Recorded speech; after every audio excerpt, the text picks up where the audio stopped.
Uh, Look, it's me. I'm talking. Now Chris you're isn't on. talking. Yeah, now I'm on. So yeah, this is episode number 3. Today we're going to be talking about cyborgs, people who have, I guess, implants or artificial limbs, or even, I guess, artificial hearts at this point. You'd be kind of a cyborg. What? Okay. So I'm Simon. You're Chris. Say hello. I'm Tyler. Yeah. You're Tyler. Okay. I'm Tyler. Let's see. Brief main topic. So it's happening. Yeah. Yay, it's happening. Yeah. Well, I mean, okay. The idea behind this is, well, first let's look at the definition. Simon and I were looking at the definition before this, and I personally think it's a little too. It's outdated. It doesn't make sense anymore. So, Simon, do you have that? Let me see it. I've got it. I had it right in front of me. Let's see. I got it. Okay.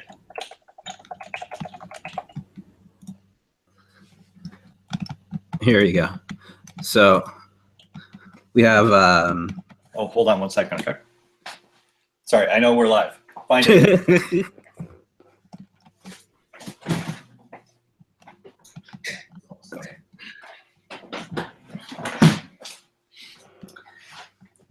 Anyway, sorry about that, folks. In the real world, my dog is trying to fight with the dog next door. Welcome to the future. All right. So how about you bring us in again? I'm sitting here pinning the windows back and forth.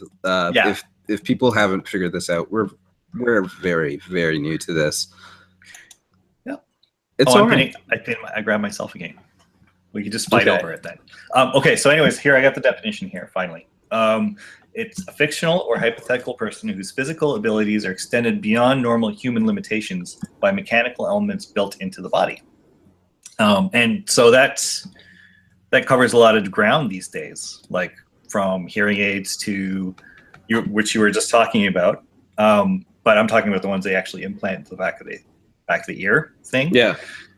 To, I guess, artificial hearts, and the one of the things I'm focusing on is artificial limbs, which they're getting to a point where we're about to cross a bridge to a place where the artificial limbs are going to be better than your human limb for certain things, right? So that can change the dynamic of what you can consider being disabled or more abled, or who knows what else, right? There's definitely potential for some of the videos that you sent me, Simon, were kind of stunning. The guy that built his arm back from here all the way to here, and he could do all the motions and things like that. That's kind of if that's what people are making today at home. Yeah. What could a lab make in 10 years? Like what could somebody be doing with a 3D printer? Exactly. To add on to their body. I don't know how the guy got the actual electrical impulses going, but yeah, that's something that's still very experimental too, but it's something they're working on as well. They being the science. The sciences. The people that do the things. That's right. Yeah. So for everybody who ends up watching this, all of the videos and links and stuff like that we end up linking to will be in the post that goes along with this, or will be on the YouTube channel in a playlist. Simon made a playlist for it today. So yeah, these videos that we're talking about, they're cool videos. That playlist is going to get pretty cool. It's going to be pretty interesting because we're going to pump all of our stuff we want to talk about in there, and we'll keep it very professional and technology oriented. Yeah, interesting stuff. When necessary, you'll go to something social that's related directly to technology or is effective technology. But yeah, I think that there'll be a pretty good list of things in there. We'll make a good list. We'll just say that, right? Yeah. So yeah, you put some cool videos in there today. Yeah. I guess one of them was let's see, where is this? I'm gonna go pull them up. Yeah, I've been doing the exact same thing too. I had them up a while ago. Yeah. Okay. videos in our episode. Hey, there you go. Yeah, so there. I guess the how I made a bionic arm out of junk. That was a really interesting one. So Wayan Sumedrana. Oh God, I hate that thing. Is that that's the guy that he's the guy that built it out of scrap. Like he still has his arm, but he lost the ability to move his arm because of paralysis. I think he had a stroke or something like that. That's not the guy with the fingers? No, that's that other guy built that arm. I guess. Let's see. No, that's a different one. All right. Yeah, but there's a. Did you see the Tony Stark arm too? That I saw. The only one I can really remember from looking at these things, because it was so astonishing, was the one here. It says Terminator arm is the world's most advanced prosthetic limb. Yeah, and the guy was from 2012 too, by the way. Oh, jeez. And I think of things like that, and 3D printers. It's just like when you talk about democratizing technology or something like that, if somebody can take off the shelf parts and make something like that, that's freaking cool. If there's a way to play bits of video on this. Oh, I know. We got to figure that. Well, I could share my screen with the video playing, but I don't know how that would work. That'd be kind of awkward. Yeah, I don't know. I'm having a hard enough time doing this, like referring back to the with the two monitors. We need an intern. Yeah, and paid internship. I must be able to work out of a garage. This is part of the challenge when we're doing this. Is we don't have the workflow down yet. There are a couple of things that we both have to monitor while we're doing this and still talk to each other. There's a certain finesse I think that people get with it, with doing the Hangouts.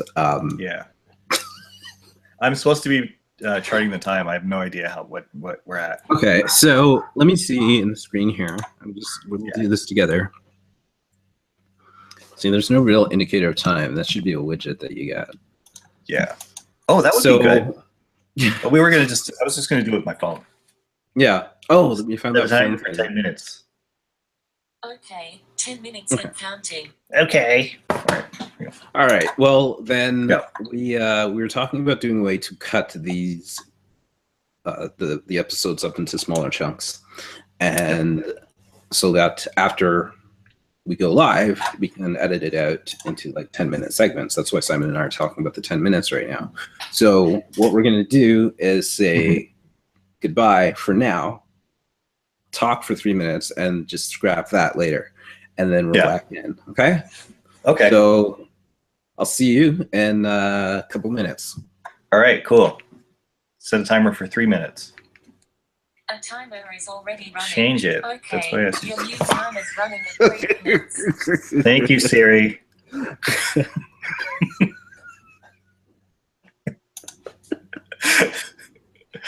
I know. I'm mean to the AIs. They're gonna make me pay later. Oh, dude, I'm nice to Google. You're nice to Google. I know. So I'm nice to the assistant because the hello, Mr. Google, please. Could you tell me? Okay, good. I know, but it gets lippy with me sometimes. It's actually really funny. The way what's going to be the best point ever? The first person to ever be blackmailed by an artificial intelligence is going to be a hero. So to that note, Facebook today, I read something about Facebook. What were they doing? They were teaching bots to negotiate. Right? Okay, I don't like this. That's kind of weaponizing, isn't it? Yeah, that's kind of like weaponizing a bot. Yeah. Because that's supposed to be like an advanced human trick. Oh, we can negotiate with each other. But just talk to my phone. We'll make the deal there. Yeah. What do you think, phone? So that's pretty much what I thought when I read that. I was like, oh, really? Mm-hmm. Be afraid. They have money. They can do these things. So, well, okay, we can get super geeky here for a second. Do you remember The Matrix? And then they had the Animatrix. And the Animatrix was cool. Way better than The Matrix, to be honest. Yeah. But the first segment was great. Remember the AI in that one, which eventually became the Matrix, I guess. It had its own island, and the big problem was that it was trading the stock market so aggressively that it was just taking everything over. Like, it was just a huge conglomerate of itself, essentially. Okay. Yeah. That's pretty intense. No, I don't remember that part. I remember Oh, okay. watching them all and actually coming to the same conclusion as you, though, that it was probably better than the movies. They had some of the greatest animators doing that. They had Peter Chung, who did Aeon Flux. He did one of the episodes. I didn't know that. Yeah. I never know people's names, or like when people match. Oh, they were in that movie or that movie. That movie. I'm like, oh, that's my savant skill. It's really bizarre. yeah. All the movie stuff. Have you? Do you know that parlor trick that with me? You can literally show me like a frame of a movie, and I'll be like, oh, is that the Bone Collector? Or something crazy like that. No, not me. It took me until like maybe a year ago to figure out who Scarlett Johansson, like what she looked like, and then I was like, oh, I've seen her in all these other movies. Oh, that's right. Yeah, she's very attractive, but I mean, you know what you have to watch? You have to see Under the Skin. But you have to see that. Under the Skin.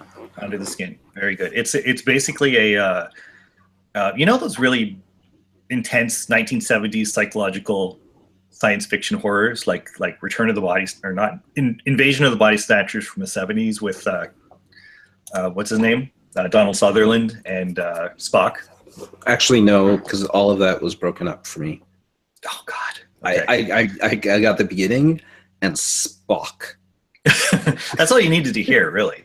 Yeah. Okay. So Spock. Yeah. No. Yeah. Actually, but anyways, Under the Skin is basically one of those 70s, really intense 70s science fiction films, like Phase 4 or whatever. Yeah. Okay. Under the Skin.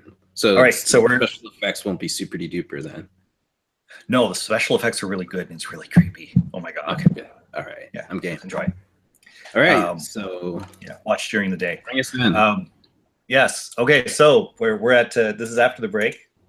Hello, everybody. Let's pretend you came back. Peace. Oh, hi. Yes. Hey. So, okay, throw to the next segment. I've done that. Okay, what is the next segment? Oh, yeah, I got to follow in my notes now. I'm not. Yeah. This will be. I'm not going to read this stuff. Just pretend I'm doing the right thing here. Okay. Segment 2, session 3. Physical modifications, 3D printing, neural interfacing. We didn't really talk about too much. Yeah, there's that. You know, that might be a whole topic on its own, because the link you sent me, I think that was the. That was one of the Elon Musk fanboy things we wanted to do. We should have a counter. Actually, go back and have a counter on the screen at the top right corner. And see how many times over the next, like, I don't know, 7 episodes we say this man's name, right? Okay. So I'd love to. What we should have is, it has been 0 days since we last mentioned his name. Yeah. It's been 0. Okay. Anyway, so the thing you sent me had him doing the interface is the looking for jobs and stuff like that for people working on neural interfaces, and I hadn't heard anything about this previously. So I didn't get a chance to really look into it in detail, but it looked pretty messed up. So, I think that's something we visit together on a night alone, like on its own. That's going to be the last Wednesday of the month when we do Musk Day. God, it might happen. Yeah, it might be a thing. There's that much to talk about, but there's totally that much to talk about. Yeah, we're part of the Elon Musk fan community now. We're going to be writing fan fiction. Okay, I'm going to take this then to software, because the idea, I don't know what happens with these hands and things like that. I think it's neural impulses, and that's great. That's wonderful. Mm-hmm. The same signals you'd be sending to your hand anyway being picked up by a machine. Is that correct? Yeah, that's about right. The problem is the nuance, right? Yeah, no, I got it. There's the devil's in the details. You'd get better and better at it. We'll get better and better at making these machines. That's really cool. Yeah. What I'm interested in is a timer for 9 minutes. Okay, is a couple of other things that go along with that, right? Things that we could be doing. And we were just talking about the Matrix, which is awesome. Sorry, we were talking about the Matrix on break. Nobody was talking to you, Siri. Sorry. Yeah. Siri. Wait, here you go. Here. I don't know how to do this. No. Do I say okay, Siri, or is it what is Siri, it? Siri can't hear you because I have headphones on. That's the weirdest. My computer can't hear you because I have headphones on. Otherwise, it would certainly be listening to us right now. Okay. So then your computer, again, that's what I'm getting at. The jack from the Matrix, or the software, the connecting stuff. That's what he's working on. So yeah, pretty much. That to me means that at some point there's some kind of an API to something somewhere. Yep. Where software is either being run on us, or we are running software on something else directly by thought. Or yeah, I guess one of the things that you could have is I would be thinking about instant learning, or automated learning, or imagine even an AR system, augmented reality, which is a system that you look through, and then it's like Google Glass. Yeah, Google Glass, and it or the writes stuff. HoloLens, which I didn't. Yeah. I don't know if I brought that link up. I think I do. If imagine you could just have an AR system, but it's in your head, so you imagine the things there instead of having them projected into your eyeballs. Isn't this an episode of Black Mirror? Of course it is. Yeah. Well, science fiction often turns into science fact. This is the world we're living in. Well, that's a funny thing about Black Mirror. If I could just interject, it's every time I watch one of those episodes, it gets closer and closer to modern day. Do you know what I mean? Like it keeps. No, apparently, is this on Netflix? Yeah, it was on cable for a little while, but it's on Netflix now. No, I haven't, and it's one of those things like Sense8 that everybody's kind of saying to me. Not everybody being 5 people I know, but just like repeatedly. Right. Yeah. No, it's one of those shows. You gotta watch it. You gotta. It's like me and Stranger Things. Like when I was watching that, like everybody else had to watch it. Like, yeah, you become like an evangelist. I do the same thing. Yeah, but there's no way. Like you have to watch it. But anyway. Yeah. I digress. Yeah, that kind of software, like doing visualizations, I guess, in instead of having it projected, feeling it projected, or seeing it, or being able to manipulate. You'd be able to manipulate it a hell of a lot easier with a direct neural interface. Yeah, assuming you can design something that'll talk to your brain, I guess. Well, smack wireless on that, and it's magic. Yeah. Right. You've made magic. So then, like, we're talking about, okay, here's a simple matchup of technologies. You have home automation systems where your garage door is opening and the temperature's changing and the lights are going on and off and changing hues and all of these sorts of things. And then through an API for people to do that, like whatever this thing that they're making. Right. Yeah. So then you walk into your house, you walk up to the door, it unlocks. You don't even have to do anything. The lights that you want turn on and off, you wave or whatever, you just think about it. So that's how you're controlling the house now. That adds a whole layer of security problems too now. Because if someone can pretend to be your brain, then they can get all sorts of access. See, there's a whole host of things that could go wrong there. By the end of the series, I'm going to become a Mennonite. It's good. Well, and this is okay. It's funny. Part of the background of this show is that we're talking about things that we know are happening and know are real, and could have they are having serious consequences, have had serious consequences, or are likely to have serious consequences, either positive or negative. Depends. Right. And that's where the name Here Be Danger is, because some of this stuff that we're making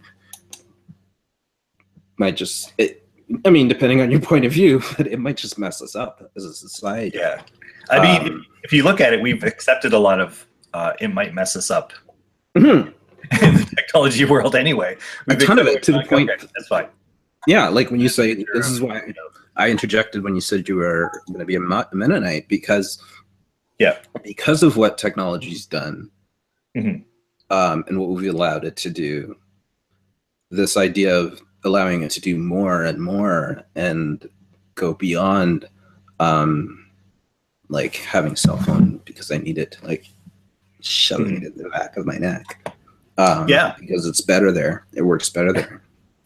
Right? When, like, we were talking about having communication before. Yeah. Oh, yeah. Okay. So then you can talk to each other. Yeah. And one of the things I'd be worried about is, I know this is going to sound weird, but imagine, what are the implications of two people networking their actual brains? I don't know what the science is behind that, but yeah. And the assumption is everybody's brain has. Yeah. Now, okay. Yeah. The big assumption here is that they do this stuff and they find that there's a way to universally, or somewhat in a somewhat standardized way, that it becomes cost effective. Yeah. To do this, right? Not being able to do this and being able to commercialize it are two different things. Yeah. So it's the commercialization of this sort of stuff. If they can get this sort of stuff out to enough people, enough of the right people, then yeah, it could change the way that people communicate with one another. And one of the things we were talking about before is it would make it difficult to lie. Yes, very much so. Like even more than before. Imagine how much nuance there would be in that background noise. Not saying, and I'm not saying that it's one of those things that everybody lies or nobody lies. I mean, even to have second thoughts about something, or to not be 100% committed to something that you say yes to, is that a lie? And then these sorts of things. Yeah, and are these sorts of things communicated also, or is like how would you open and shut the gate to how much information you want to communicate? Yeah. Is it just like talking? Exactly. Or, is there a firewall? Yeah. Like what is the firewall? Like here, it's my lips. Your what? My lips. Your lips? Oh well, yeah. Okay, there you go. Right. Yeah, I don't say anything. I shut my mouth. Right? And the speed at which I can stop myself from saying something. Yeah, your body language is, I don't know, something like 55% of your communication. Right. Which I guess, in an ape-like comparison to these people we're talking about with these jacks in their heads, what we do in our communication non-verbally is more significant than what we do verbally. Yeah. That's why people have misunderstandings over the phone or text, which is the worst. God. Yes. Never do anything serious over text. Just saying. Like when I sent you the message, the perfect example is when I sent you the message to start this, I read it after. I was like, oh my God, that looks like such an asshole message. I didn't read it like that though. But I did. I went back and I looked at it and I was like, oh my God. But that's not, it wasn't how I meant it. Like I looked at it and it was like completely out of context. Yeah. So it's a Hannibal Lecter quote. This is what I do. What can I say? Oh, timer's done. I don't care. Let's go on. All right. So we're gonna go to a break then. Yes. Yeah. So we'll be back in about 2 minutes, 3 minutes, and yeah. Okay. See you there. All right. Here, I'm just going to view Siri for a second. Set a timer for 3 minutes. Okay, 3 minutes and counting. Okay, no back talk that time. Yeah. It's my favorite. She's like, oh, and the suspense is killing me. And I'm like, shut up. Seriously? You have no say. Yes. This thing is lippy. Yours is lippy? Yeah, it's, oh my God, in Inbox. You know how when you're using Inbox, it has the different options of what you can say? Yeah. At the bottom, do you ever use that? No, but you were telling me about it. I don't like those yet. Okay, so I'll tell you something. Mhm. One day, or this is like a couple days, but like there's this period when it was bang on, Mhm. and the stuff was just. Oh, you know what's even worse than two people networking their brains? You networking a brain with your human brain with an artificial intelligence that starts off not as smart as you, but eventually surpasses you. All right, so Who would be in control at that point? well, okay, see, that's the thing. That's why this needs to be done, right? This is, I think,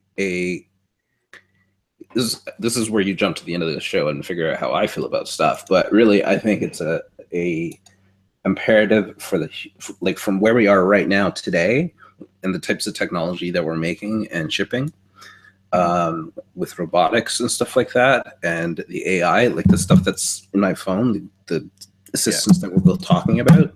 If we cannot communicate with them on their level, we're gonna have issues as like meat things. Yeah, I can see it. Right? I mean, from an evolutionary standpoint, we're done. Yeah, We manipulate ourselves so much that there's nothing. We're not going to be any, have any big evolutions. It's like we're not going to have like, I don't know, giant brain heads or anything. I think at this point, we're going to replace it with something else completely. Like it'll just be like we've supplanted ourselves. I would agree. I think I think our need for evolution will occur far before evolution. This is assuming, of course, you believe in evolution, right? But our desire for evolution would be these additional technologies that we call, once you get them, you become a cyborg. Yeah, it's kind of a hyper evolution. Yeah, and self-directed. And yes, and I think it's necessary. I think that's what we have to do. Yeah. I think that's the best way to interface with computers is directly. So if we could get rid of the fingers and get more into the actual space that it's in, the better space that we can share with computers and the technology we create, the better off we're doing. That's why we're bringing AR in, I think. AR is, there's a video, I will find the video and link it, put it on this, I don't have it, CNET played it. It is ridiculous, but it's a hyper version of an AR life, and I think this would be a cyborg type thing also, because it looks like it would be implanted or something, right? Right. And it's a person who goes through their morning commute and is going through their email. They're on the bus, but like you couldn't tell.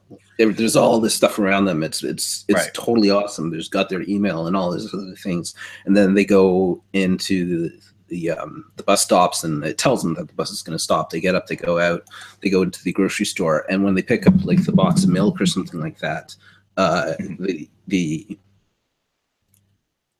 ingredients and stuff like that pops out at them. Things that are on sale down the aisles, like they glow, they pop out and things like that, things that are on their list. And then during the video, what happens is the unit cuts out and she has to call tech support. And somehow it got mixed up with somebody else's profile, and so she lost her profile for a moment, and that was really kind of a really bad thing. But what happens when it cuts out is the best thing in the world. Is you actually see what the grocery store is really like. And it was awful. Yeah. Well, why? It wasn't like a bad grocery store. It was like a superstore, right? Canadian superstore, whatever, the Loblaws ones. But this one had like palaces around it, and things were going ding, ding, ding, and the promotions were being super promotions. It was like a grocery store in neon, and it was interactive. It was an interactive grocery store, and that's what the implant did, or the idea of AR, augmented reality, does. Right. That's what it would do, right? So yeah, I'll add that video, and you'll see why I get so excited about it. It's a CNET page, so I probably can't put it on YouTube, but I'll put it on the site then. Yeah, we'll have a place for links like that as well. Oh yeah, we're technically back, by the way. Oh yeah, no, we're totally back, right? Bert. Yeah. Clearly, we're back. You couldn't see that. Yeah, we're back. All right. So what are we? At? What are like we 7 talking minutes? about now? 6 minutes? Yeah, I think so. Hold on. Yeah. Set a timer for 6 minutes. I promise not to do this next week. Oh, Okay, 6 minutes and counting. Thank you, Siri. All right. I promise to be nicer to more advanced AIs. You know that you better, because they remember you. I know. I'm seriously like superstitiously sketched out about giving Siri lip. Well, I'm nice to the assistant, because the assistant is nice to me. Yeah. Oh yeah, that thing that I was telling you about, by the way, the Inbox app was giving me like there would be 3 suggestions, and all of them would be things that I would say, like literally word for word things that I would say, and none of them were nice, and all of them were appropriate. So eventually, oh my god, seriously, you're gonna have an AI that's basically your mother, or maybe not your mother per se, but it will basically be like a like it's just I have moments like that with this thing, with the Pixel and with the keyboard, that every so often it just blows me away. It's just astonishing. It's not like that all the time, but every so often it just I have to take a step back. So these things are getting better, so we have to get better. That's something we have to do. And so that's part of, I think, what will drive the whole adoption of AR. Virtual reality. I want to see how that works with communicating with machines and people. Because I really see us going towards like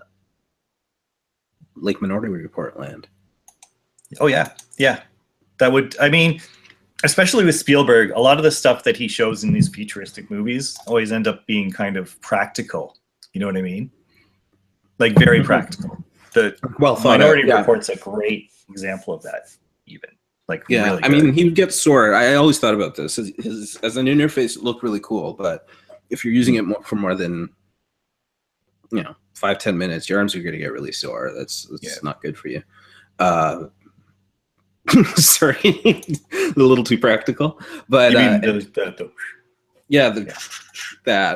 it just looks really cool. However, the idea of using your hands and stuff like that and moving things around on a virtual desktop at a lower level, like physically, that's a doable thing. That's a doable thing right now, given the right software, because the hardware doesn't exist. I do it on the iPad. The iPad's usually sitting beside me on a tabletop kind of thing. And I mean virtually. Click. Oh, virtually, yes. Yeah, in an AR system where it's not really there, but it's there enough for you to actually work with it. So this is one of the things. Okay, so I have a couple things that I wanted to share. Then also, cool. We're going long. We're going along. All right. So then when we get back, we're going to talk about more software, because the software that you have the hardware guy. Which hardware? No, yeah. We'll talk about that in a second. We'll talk about that when we get back. We'll see you in a bit. Okay. All right, Ted. See you in a bit. All right. Yeah. Okay. So what are we talking? I don't know.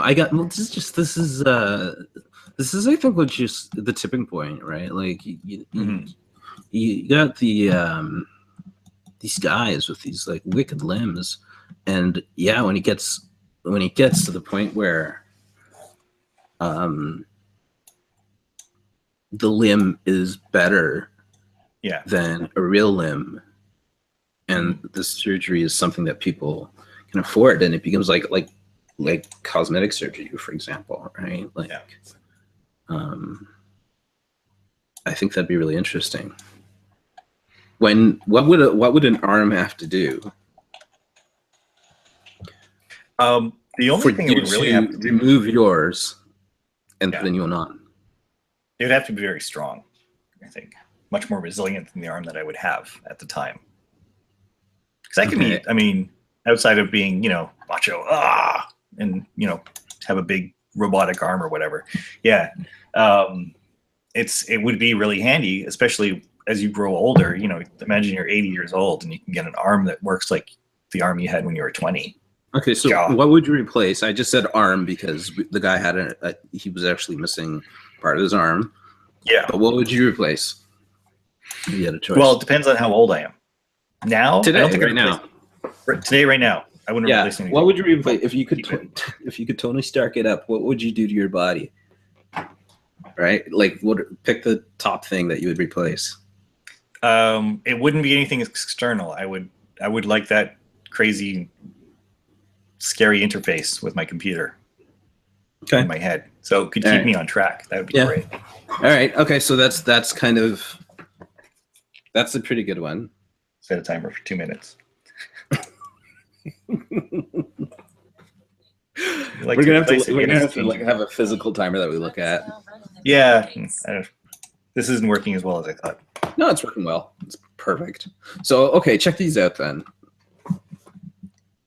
I'm gonna share a couple things. Okay. Other browser. Okay, and hide because we already know that we're sharing the screen, right? Okay.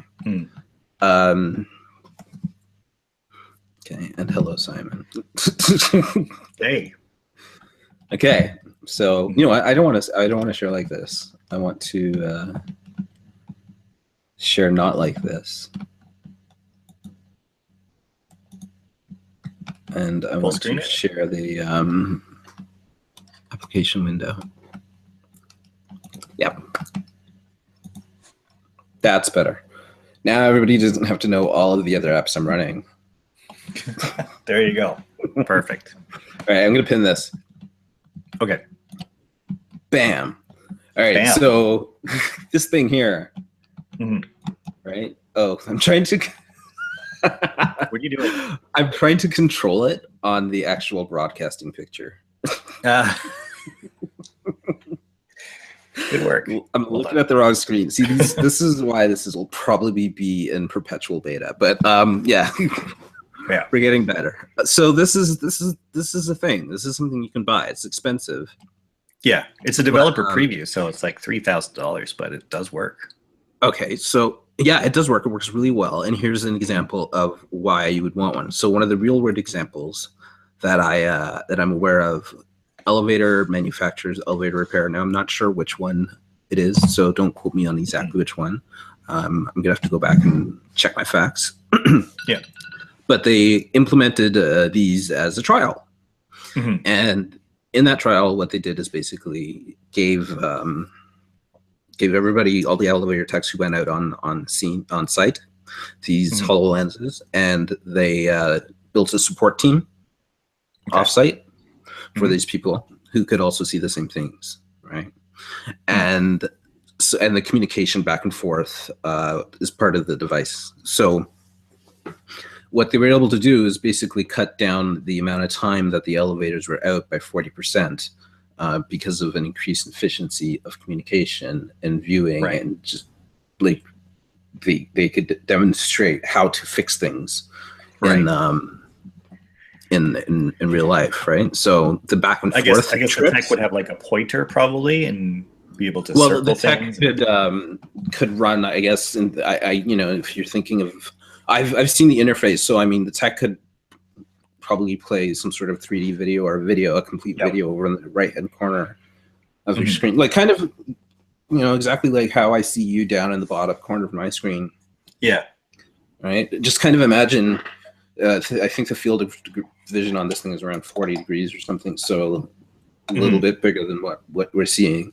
Within that area, things can move around and they'll be superimposed on the world around you, right? And then there's also a camera that goes out that can relay the information back to the person, in this particular case, a support team that has advanced, they can, it's like having that sends you the perfect information that's specialized, right? So you're working as a team, a much bigger team. That would be way worth it for the price that they are. Mhm. They're expensive, but if that's the kind of efficiencies you're talking about, that's a bargain. Oh, I'm pinned on me. Sorry. So yeah, I think it's one of those things where, okay, well, they have it in the hands of the right people. Yeah. They have the right technology in the hands of the right people, Mhm. and that is going to be a thing. That's going to be a really interesting niche developer area, being somebody who develops for AR and being a developer who has to actually be in 3D space to do his thing. All right.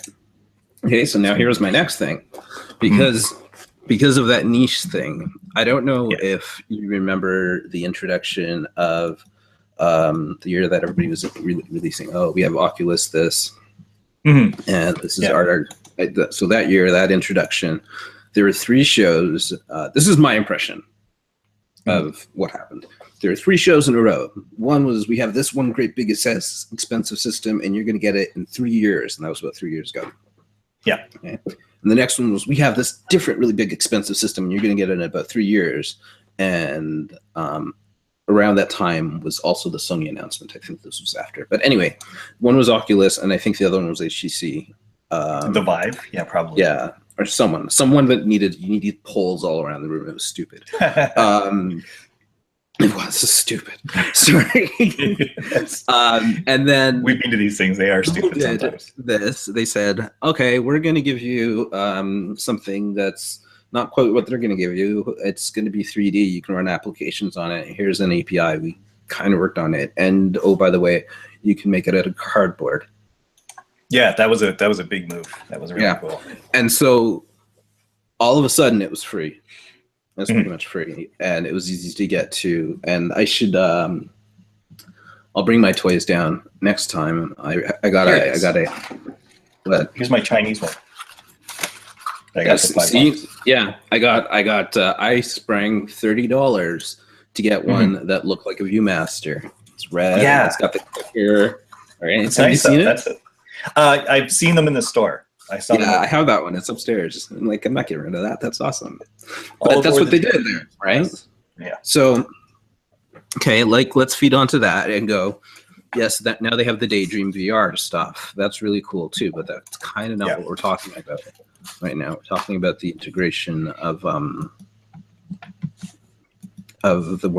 real world with the back of our necks. So I'm going to show you another site then, and this is something I'd been hearing about for a while, but really didn't get until recently. And again, this is one of those pairing of technologies. So I'm going to show you 2 technologies that Google's coming out with, and combination of the 2 is more than either one. Yeah, so that's great. This is Tango, Project Tango. And I go look at this. Whoever sees this, just go look at this. This is off the hook. Okay. So what this does is you take it out. Okay. Yep. And I go, I didn't pin it, so good. So you take it out, and it was it flashing back and forth? No. I think I had it pinned because I was like, oh, I want to see that. Okay. Oh, we can both pin. Yeah. Great. That's fantastic. Now we know. What it is there's the Zen phone there, right? The Asus Zen phone and the Lenovo Fab phone 2. Those are the only 2 that can do it right now. And there's some other ones that will be coming out to do it. No doubt the next Pixel 2 will be able to do it. But what it is the ability to, you hold it around and it'll scan the room. And it'll rebuild everything in the room perfectly. It'll make a 3D model and get the colors and everything like that in the phone. So you have this perfect 3D rendering of your area, and as you move the phone around, you're going to see the same thing, right? Okay. So then you can start to put things in that area, right? So the AR that you normally have on your eyes or in the back of your head is in your phone. Right? Fair enough. Yeah. So then if I go and I look down there like that, and I put a horse here, for example, down here, and I look here, it'll look like there's a horse on my desk. Right. Okay. Take the phone away. Obviously, there's no horse there. So this is this is part of my a pillar of we can't leave these things alone. That's without one of those QR code things, because they have Yeah. like Nintendo does it as well with the 3DS, but this is different. This is like scanning the environment without any cheats. Yeah, and oh, by the way, you rendering. can take it home with you. Yeah. The environment. That's a save file, right? Oh, that's wild. That's pretty wild, right? Okay, so Mhm. there's that. That's really cool and wonderful, and that's not as cool as this, though. This is frightening cool. Why am I creating windows on top of what I actually want to show you? And I'm trying to. I'm going to the wrong windows to do this. It's so funny, so bad. We'll get the hang of this. Okay, here we go. So Google Lens. Okay, Google Lens is Google's future. That is absolutely googly correct. I'm good. That's kind of interesting because it disappeared for a little while. Not really disappeared. This is not Google. What's that other thing? It was a Google Eye. No. What was it called? Wow, that lasted long, huh? People do use them. HoloLens. It was just a HoloLens. No, the HoloLens is Microsoft's. Oh, come on. This is ridiculous. Glass. Google Glass. Oh, thank God. Why? All right. Wow. How did we Okay. forget that? And people did use them. They did go into production. They did Like I lost a whole year that didn't happen. Oh, wow. Yeah. And it was really cool when he skydived into the place with the. That was cool. We both wanted one. That's why it's so embarrassing that I can't even remember the name of it now. I know. Okay, so here. Check this out. Okay, so Google Lens is Google's future, and that is correct. This is the freakiest thing I've ever seen, right? So that Project Tango technology, think about actually what it is doing, right? It's looking at the environment and it's scanning the things around it. It's being pretty good about representing, like creating a computer model of everything that it sees. That's what it's capable of doing. Like, that's what you have to strip it down to. Like, ooh, it's really pretty. It can do this and that. No, it's creating a computer model of the environment around it, and it's gathering data, right? So as part of that same technology, this Google Lens, and no doubt it's the same technology. When you go and you look at the data, you can catalog the data. You can learn about the data. That's the sort of thing that the AI is like it gobbles this stuff up, right? So if there's a good picture of this, I will show it to you. Otherwise, I'll just describe it to you. No, there's no just good picture of this. It was a video. So yeah, I'll share this page and you can look at the video. I think I've said that a few times already. But yeah, this, we'll post it somewhere. Let's put it up on the... Yeah. What this is literally you hold your phone up to something. Again, I got my phone always right beside me, right? Can't go too far. Hold your phone up to something and it will search it. Right? It will look at it and search People have it. to see me for that. Oh? Yeah. So you're outside a restaurant, right? Remember, Google's got everything mapped already. Yeah. Right? But they might not have everything mapped up to date. So you're outside a restaurant, whatever, you look at it, you click the button, and it will identify the restaurant. Yeah. Tell you exactly, it knows where you are because of the GPS and everything like that. But it also knows all the visual information that you're seeing right now too. So it can search through that, through all of its information that it's been collecting. Yeah. Right? And what it does in this particular case is it pulls up all the restaurant reviews and ratings. That's pretty interesting. Yeah. So this is when I go back to, okay, what sorts of programs are we running in our head? Right? Because the AI is doing that for me right now. So I need to have a better interface to tell the AI to do stuff like that. Yeah. That's why that I think you need to do this. Without compromising it too much. Right. And that's why you increasingly need to have a phone. Right? Well, at this point, like everybody, the computer, sorry, survival mechanism. It's something the refugees from Syria, all of them hold onto their phones for dear life because this is how they communicate with their family and everybody, right? They just have them. So, I mean, it's that vital.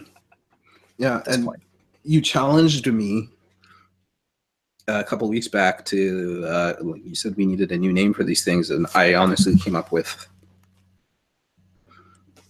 small computer. There you go. I have my small computer with me. And it's the small computer because the computers we had, we were so dependent on. This is my story here. Yeah. Okay.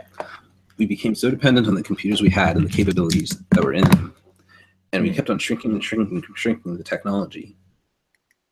And then eventually got to a point that we allowed the degradation of performance to give us enhanced abilities to take those computers with us. And then, but they were phones. Yeah. Right? We disguised them as phones that did other things. But at this point, the sorts of things that they give us rival people's laptops. Oh, yeah. Like this Right. surpasses a lot of devices that I have around now. Yeah. I mean, I have this thing in front of me. The Surface. It's good. But I don't know which one would be faster. I know they're both very fast and they both are very capable. They both do different things. But in terms of doing those particular things, the Surface isn't the appropriate device. This little phone is that I need near me. This is what makes me smarter, right? Yeah. So, and it demonstratively does. Yeah. So that's why I want this. And to your point, that's what I would do. This is why I want this in the back of my neck. It would be nice to watch like a YouTube video right here while you're trying to fix my motorcycle, for example, right? Yeah, to actually be able to see them. Please, yeah. All right. By the way, have you seen the VR version, the Daydream version of YouTube? Yes, I saw it for Cardboard, and oh my god, it's okay. nuts. Have you seen the one with the remote control? No. What is it? What? Oh, it's Daydream. Okay. It's awesome. It's because it's one of those things where, again, Google did the whole. Okay, yeah, you guys, you can spend all sorts of money on the 3D system. Your whatever VR systems. But what we're going to do is we're going to ship a phone, and we're going to tell everybody else who makes the phones for us how to just shift the phase or whatever. That's my technical term for it on the phone. And so when you stick it in a cardboard version, like an upgraded cardboard thing, it's actually really VR, right? It's the real thing. Workable VR, it is. Yeah, it's $1,000 VR unit still, right? But you already have it, so you just stick it in this thing, and then all of a sudden, it's that. Yeah, everybody has one. Yeah, and that was the other thing, right? Everybody has a baby computer, so it's really easy when you have when you're Google or Apple, but when you're Google specifically because you have a lot of AI things running. Yeah, you just drop it in everybody's laps all of a sudden at once. Right, whether you want it or not. Boom, there you got it. Anyway, yeah, so there's your Cyborgs. That might be a good time to wrap it up. Yeah, the hardware and the software. And we both would go for the software first. Yeah, I think so. I mean, we make our money that way, so if I made my money bending girders or something, I'd have arms.